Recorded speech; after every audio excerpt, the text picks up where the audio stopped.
متعلق اللہ تعالیٰ نے سورۃ المائدہ آیت نمبر 3 میں فرمایا ہے الیوم اکملت لکم دینکم واتممت علیکم نعمتی ورضیت لکم الاسلام دینا،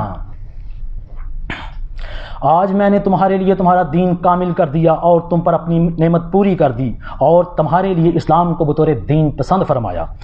اللہ تعالیٰ نے قرآن مجید کی صورت میں دین اسلام مکمل فرما دیا اور اس میں ہر شخص کے لیے رہنمائی ہے، کیونکہ یہ ایک مکمل ضابطہ حیات ہے۔ اسی ضابطہ حیات کو اپنانے کے لیے ہمیں قرآن مجید کن لوگوں کی پیروی کی تعلیم دیتا ہے، اس کے لیے ہم سورۃ ام الکتاب سے رہنمائی لیتے ہیں۔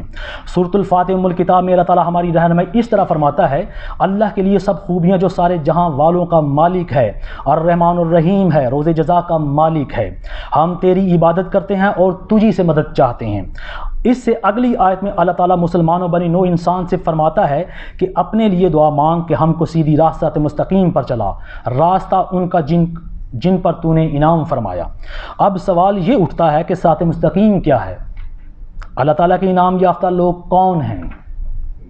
اے مسلمان، اے مومن، اے امت مسلمان، جان کہ تیرے لیے صراط مستقیم پر چلنے کا حکم ہے۔ کس صراط مستقیم پر چلنے کا حکم ہے؟ انسان کم فہم تو بہت سے غلط راستوں کو بھی سیدھا سمجھ کر چلتا جا رہا ہے اور آخر میں زوال دین و دنیا سے ہمکنار ہو رہا ہے۔ ہمارے لیے یہ جاننا ضروری ہے کہ امتی محمدی کے انعمت علیہم انعام یافتہ لوگ کون ہیں اور کن کی راہ پر چلنے کو اللہ تعالیٰ نے قرآن میں سطح مستقیم فرمایا ہے۔ اس بات کو جاننے سمجھنے کے لیے ہمیں کہیں بھی جانے کی ضرورت نہیں، ہم اپنے پیارے نبی حضرت محمد صلی اللہ علیہ وسلم کے دربار اقدس میں چلتے ہیں اور احادیث کی روشنی میں جانتے ہیں کہ وہ لوگ کون ہیں۔ روایت ہے کہ حضرت ابن ابی طالب نے فرمایا کہ رسول اللہ صلی اللہ علیہ وسلم نے ارشاد فرمایا کہ ابو بکر اور عمر کی اقتداء کرو، کیونکہ انہی کی اقتداء سے مومنین ہدایت کو پہنچیں گے۔ رسول اللہ صلی اللہ علیہ وسلم نے حضرت علی سے فرمایا تم لوگ میرے بعد ابو بکر اور عمر کی اطاعت کرو، کیونکہ جنت میں بجز انبیاء و مرسلین کے جتنے بھی بوڑھے داخل ہوں گے ان کے یہ دونوں سردار ہیں۔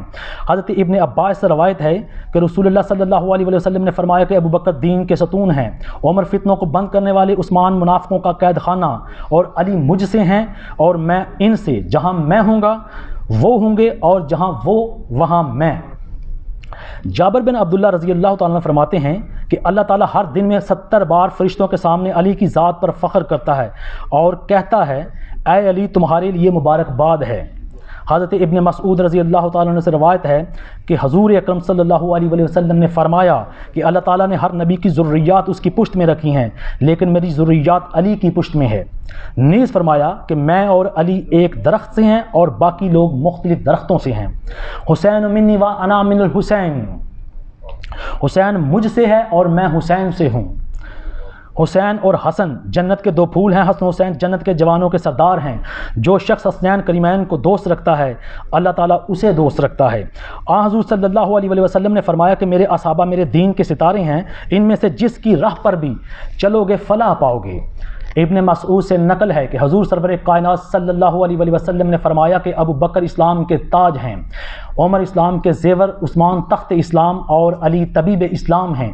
دنیا کا کوئی بھی شخص اپنے کسی دینی اور دنیاوی یا جسمانی اور روحانی مسئلے یا معاملے کا حل چاہتا ہے تو حضرت علی المرتضیٰ رضی اللہ تعالیٰ عنہ کے پاس جائے، کیونکہ میرے نبی رحمۃ اللہ علیہ صلی اللہ علیہ وسلم نے فرما دیا ہے کہ علی طبیب اسلام ہے۔ دین اسلام کی نبض کو حضرت علی سے بڑھ کر کوئی نہیں پہچان سکتا کہ دین اسلام کا حق سچ کیا ہے اور دین کی بدعت کیا ہے اور حبیب خدا صلی اللہ علیہ وسلم کی رضا کیا ہے۔ اپنی دین و دنیا کی بقا و استحکام کے لیے حضرت علی رضی اللہ تعالیٰ عنہ کے طرز زندگی کو اپناؤ اور ان کی سیرت کو مشعل راہ بناؤ۔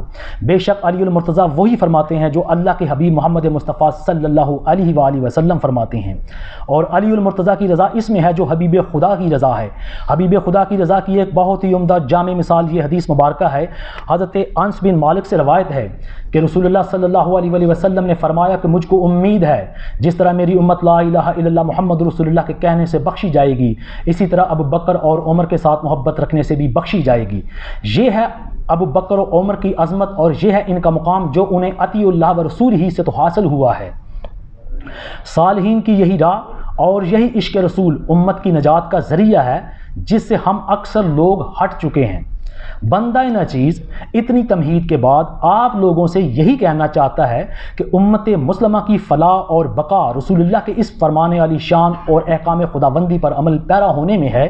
تمہارے درمیان اللہ کی کتاب چھوڑ کر جا رہا ہوں، اس کو مضبوطی سے تھامے رہو گے تو تم کبھی بھی نہیں بھٹکو گے۔ خطبہ حجۃ الوداع سورۃ المائدہ آیت نمبر 35 میں فرمان باری تعالیٰ ہے، یا ایھا الذین آمنوا اتقوا اللہ وابتغوا الیہ الوسیلۃ وجاہدوا فی سبیلہ لعلکم تفلحون۔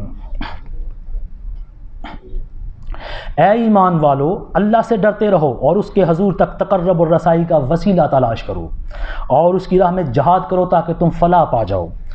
صاحب صراط انعام یافتہ لوگوں کی زندگی کا سب سے بڑا اور اہم عمل مسلمانوں کے دین اور دنیا کے عروج و استحکام کے لیے، میری زندگی کی ابتدا و انتہا اور میرے اعمال کی اصلاح کے لیے کامیاب مسلمان کی زندگی کا سب سے بڑا اور اہم عمل قرآن حکیم کی اس آیت مبارکہ پر عمل کرنا ہے۔ لَقَدْ كَانَ لَكُمْ فِي رَسُولِ اللَّهِ أُسْوَةٌ حَسَنَةٌ، تمہارے لیے رسول اللہ کی زندگی بہترین نمونہ ہے۔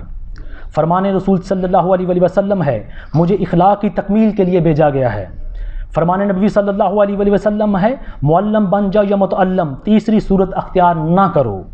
ہم سب انسانوں کی مکمل اور عمدہ ترین زندگی کے لیے قرآن کی مندرجہ بالا آیت میں مکمل رہنمائی ہے۔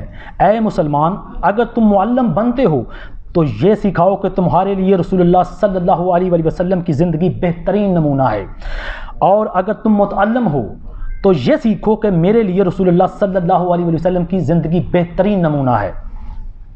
رسول اللہ صلی اللہ علیہ وسلم کی زندگی چلتا پھرتا قرآن ہے۔ قرآن ایک مکمل ضابطہ حیات ہے اور رسول اللہ صلی اللہ علیہ وسلم کا خلق خود قرآن ہے۔ ہر مسلمان کا مقبول اور افضل عمل